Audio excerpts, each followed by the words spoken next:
Anyway, I digress.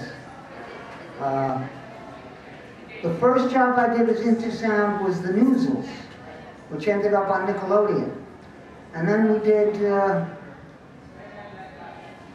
do too much live action. Oh, we did a whole bunch of shows. The Newsels, Samurai Pizza Cats was one I wrote.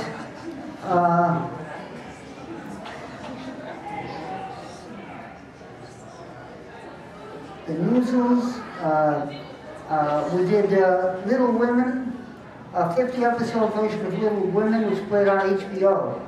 We're very proud of that series. That was, I wrote a lot of the episodes and directed. I got into directing.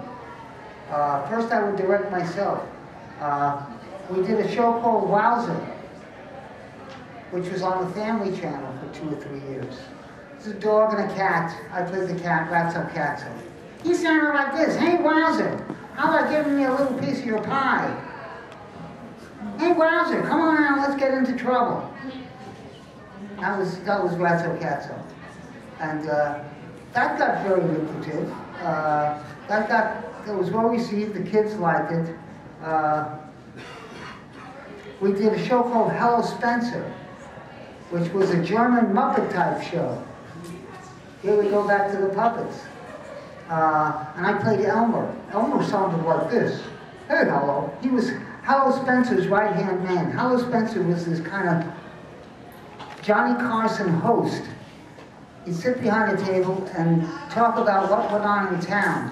There was a town full of little Muppet-type characters, and they'd get into a different adventure every episode. And Spencer would narrate, Hello Spencer would narrate what was going on from behind his desk. And Elmer was his sort of Ed McMahon. And it was a very cute show. It never got the time slot we wanted. It played on Channel 5 in LA at about 6 in the morning. 6 in the morning. Who's up that early? And it was a show that had HBO, should have been distributed to HBO. Axelrod was never too careful on when shows would air. He just wanted to sell it. And that one, I can never forgive him for not insisting that it have a better time slot. But there are some fans of Hello Spencer out there. I have one fan that we stay in touch. I should bring a picture. But then, we would do at the tail end of Hello Spencer, and then Chaim Saban had been shopping in Japan a couple of years prior and brought back this show that he was going to name the Mighty Morphin Power Rangers. And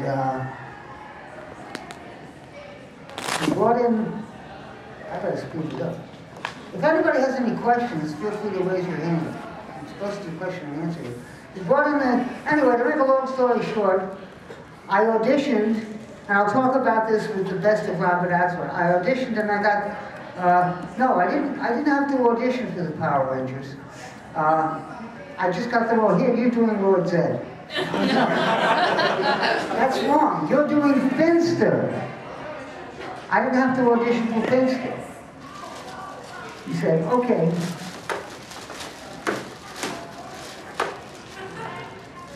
You're doing Finster. No.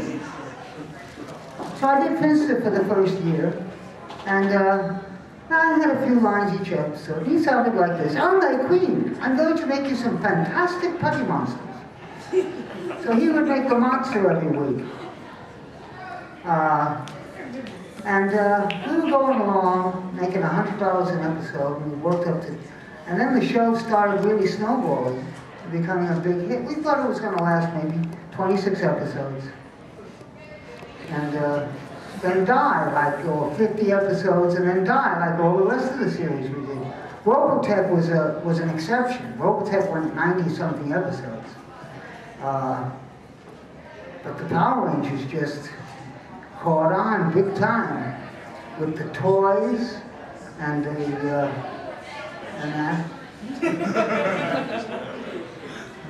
And just the bed sheets and the toys and the tablecloths and toilet paper, whatever. That's news to me. And what have you, underwear?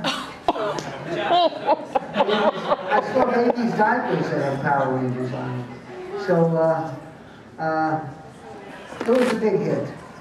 And then about 80 episodes in, what happened is they were running out of footage. This was Japanese footage of the bad guys, interwoven with American footage with the Power Rangers, the good guys. And it was a formula that you couldn't beat. So we would ADR the bad guys, and they'd intermix it with the good guys. And any Japanese footage that had the bad guy crew come down and meet the Power Rangers, it was all Japanese actors. They used the Japanese footage for a lot of the kung fu stunts with the putty monsters especially. But they were running out of footage, so they had to start shooting more and more American footage. And they had the kids could do the stunts. And they had stunt people also. But they started running out of footage with Rita. So first they tried to shoot Rita, go back to Japan, and get the original Rita to come and do some English lines on camera. Because Rita was just impossible to dub. Barbara Wilson did a tremendous job. But, she did all of her lines real stylized, like, oh, and tried dubbing English into that, tried putting ADR into that. It was difficult. So,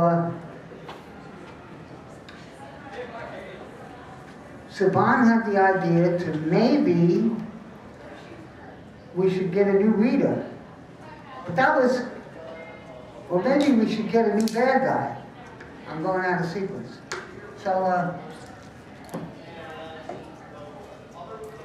I heard that they were having auditions for some new monsters, so I went to Scott Page, the ADR producer, and I said, can I read for some of the new monsters? Because I had doing Finster, I could do a lot of monster work in a different range, different vocal range. So, does anybody have any questions? Good, all right, so I can ramble on.